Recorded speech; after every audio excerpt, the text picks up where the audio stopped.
I'm Laurie Blake, this is the WrestleTalk News, and on Fridays, we wear pink. Our top story involves championships in WWE, and because it involves championships in WWE, we can only really be talking about Roman Reigns, can't we? Because it turns out he may have held the Universal title for so long that he's worn the dang thing out. It's all sagging in the back. Anyway, to mark his monumental achievement of reigning for over 1,000 days, WWE could be set to debut a special new belt design. According to Fightful Select, there could be plans in the works for tonight's 1,000-day celebration on SmackDown to see Roman unveil a brand new Universal title design. Fightful were told that there were memos which mentioned the new WWE Universal Championship on it, and the segment for SmackDown would involve a podium that the new belt could be unveiled from. It was all said to be a lot like The Rock unveiling the new WWE Championship back in 2013, which raises the question, what will happen to the WWE Championship? Because if Roman is going to be carrying a belt that signifies the undisputed Universal Championship, does that mean that the WWE Championship belt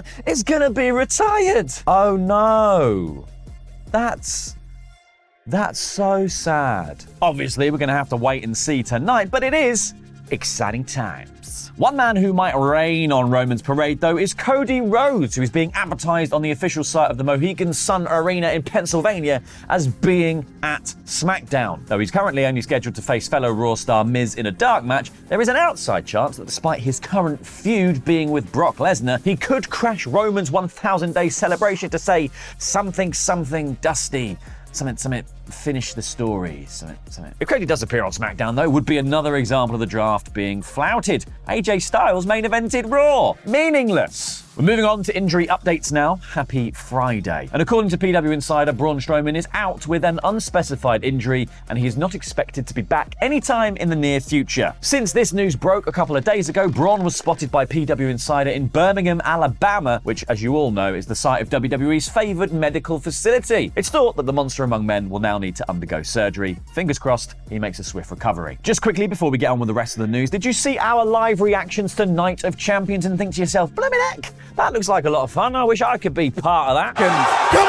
Oh, the super kick from Jimmy! The super kick from Jimmy! So to Roman Reigns! I certainly did. Well, you can, because we're having a party on July 1st where we are all going to watch Money in the Bank live in London. There's also going to be a live Quizzlemania with limited seats, so click the link in the video description to get your tickets to watch Money in the Bank live with us in person at the Long Arm Pub and Brewery in London on July the 1st. Tickets are already going fast, we've barely advertised it. They're on sale now, so get yours today, and we're going to see you on July the 1st. Back to the old grind now, and sticking with the topic of injuries, on the AEW side, there is one star that is thankfully looking to be at the end of a long recovery journey, as according to Fightful Select, Layla Hirsch is close to returning to action after over a year on the shelf. Now, Hirsch suffered a torn ACL in a match on AEW Dark way back on April 6th, 2022, which is especially unfortunate given she was seemingly being given a little bit of a push on TV at the time. But with new TBS champion Chris Statlander also returning recently after a long layoff to great success, perhaps Hirsch may be a future challenger, as the pair did have a bit of a history with one another. Hirsch actually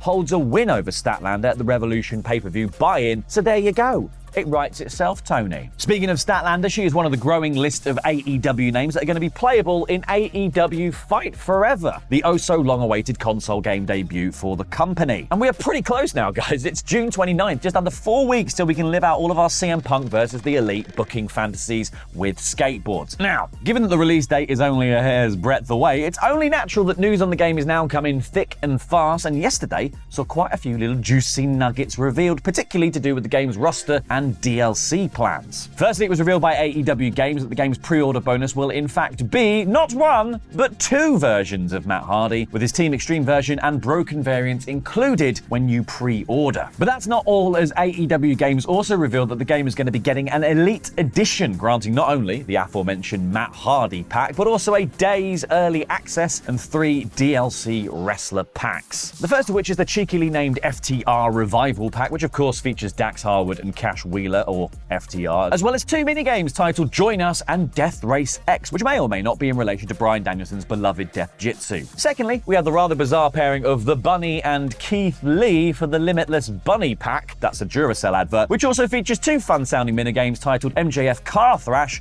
and the gimmick we never knew we needed, Sloth Sting. And lastly, we have the Hookhausen Very Handsome, Very Evil pack, which you guessed it, features Hook and Danhausen, but no mini-games this time. This Elite Edition will cost a whole £20 more than the standard version, coming in at a hefty $69.99, but for Sloth Sting, that sounds worth whatever that is. What is worth it? Is it? I don't know.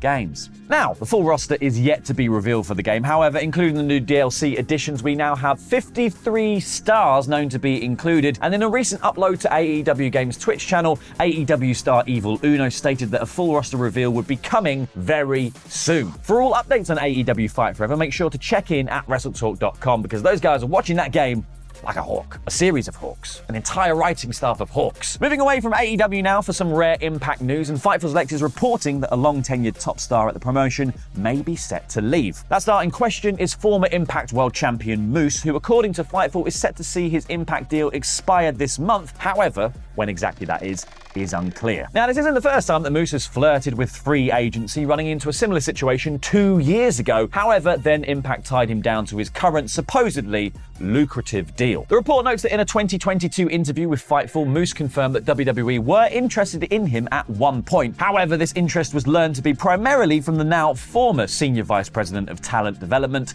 Canyon Seaman, who was released from the company in late 2021. Fightful also notes that a previous pitch for Moose in WWE was for him to immediately debut on the main roster. However, Vince McMahon specifically dragged his feet on that. Now, given WWE's hiring freeze and reported focus on featuring younger talent, a move for Moose may be unlikely right now. However, it's wrestling. Who bloody well knows? AJ Styles main evented SmackDown.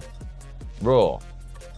Wrestling. Now, who's ready for some Money in the Bank winner speculation? Because yes, there have been a fair share of reports recently suggesting names that could be in line for a mega push at the July 1st event in London, while the only confirmed names for the match as of right now are Ricochet and Shinsuke Nakamura. Others, such as Dominic Mysterio, Damian Priest and Chad Gable, were all reported by WRKD Wrestling to be potential entrants. WRKD also previously reported that once perceived frontrunner to claim the briefcase was the uber-popular LA Knight, someone who actually can nail down his spot in a ladder match with a victory over Montez Ford on tonight's SmackDown. And now we've got another Twitter insider claiming the same, as Better Wrestling Experience have stated that Knight is still a top candidate to get his mitts on the men's briefcase. But what of the women's ladder match? Where are all the reports for that one? Well, BWE wasn't done there, as they have also claimed that Damage Control's Io Sky is a strong candidate for a major win in London. To be quite honest, Io and Knight would be pretty ideal candidates in my book. Just two super popular butterflies waiting to break free of their booking cocoon. Make it happen, Trips.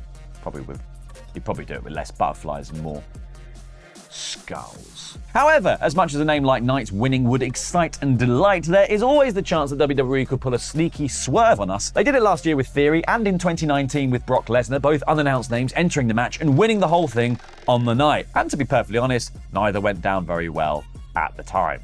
Who would have guessed? Now, even though this is Triple H's first Money in the Bank and we'd like to think something like that wouldn't happen, we all know Vince is still lurking around and probably has the final say. So could we be set to see a surprise appearance of one Logan Paul in the match? Maybe so, as according to sources that have spoken to WrestleVotes, Paul is planned to be booked for both Money in the Bank and SummerSlam. Now, given that Paul hasn't been seen since WrestleMania and there wasn't any inkling of him showing up on Raw, it could very well be a surprise instead of a whole built-up angle. Or, he just shows up on tonight's SmackDown to face off against Roman Reigns. However, given Paul's heelish persona and star attraction attitude, it's very unlikely he's going to compete in a Money in the Bank qualifier, that's for sure. Or Paul could just have nothing to do with a Money in the Bank ladder match at all. Again, just have to wait and see how this pans out. But what do you guys think? Would you be against the Logan Paul Money in the Bank win? Let us know your preferred winners on the men's and women's ladder matches in the comments down below. Click that link as well and buy some tickets to come see us in London.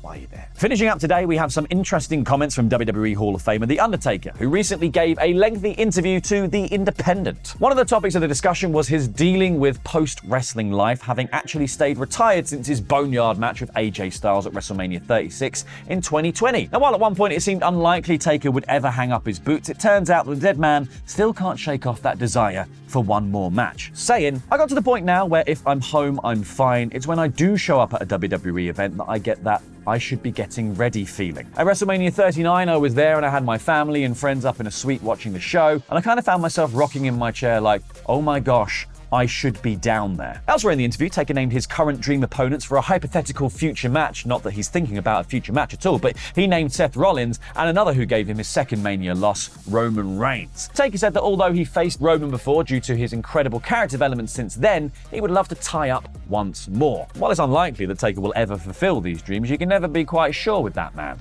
can you? And as great as it would be to see Taker versus Seth or Taker versus the Tribal Chief Reigns, I think it's better to let it rest, Taker. Just let it rest in peace. All right, that's it. Happy weekend, everyone. Happy Friday. Remember to go get your tickets to the Money in the Bank watch-along party. Click the link in the video description below. Happy Friday. Click the link. Have a nice weekend. Click the link. Buy the tickets. All right, God bless. Buy the tickets.